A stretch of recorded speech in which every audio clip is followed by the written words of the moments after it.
vì anh yêu em đến nay tình yêu vẫn thế, nên vắng em mãi mãi anh cười không vui.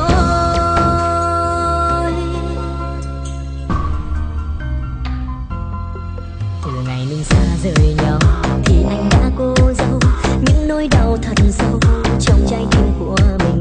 Nếu ai hỏi lý do hai chúng ta chia lìa thì anh nói do anh không tốt thôi mà.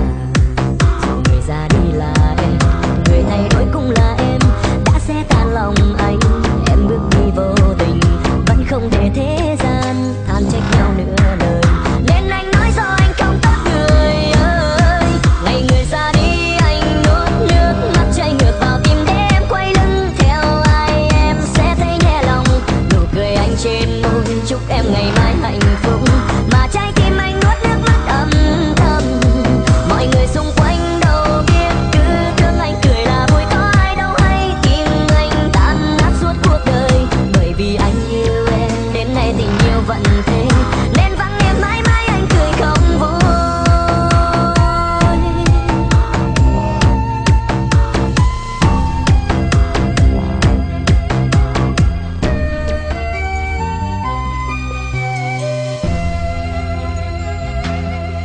Dù người ra đi là em, người thay đổi cũng là em, đã xé tan lòng anh. Em bước đi vô tình vẫn không để thế gian than trách nhau nửa lời, nên anh nói do anh không tốt mà thôi. Ngày người ra đi anh nuốt nước mắt chảy ngược vào tim để em quay lưng theo ai em sẽ thấy nhẹ lòng.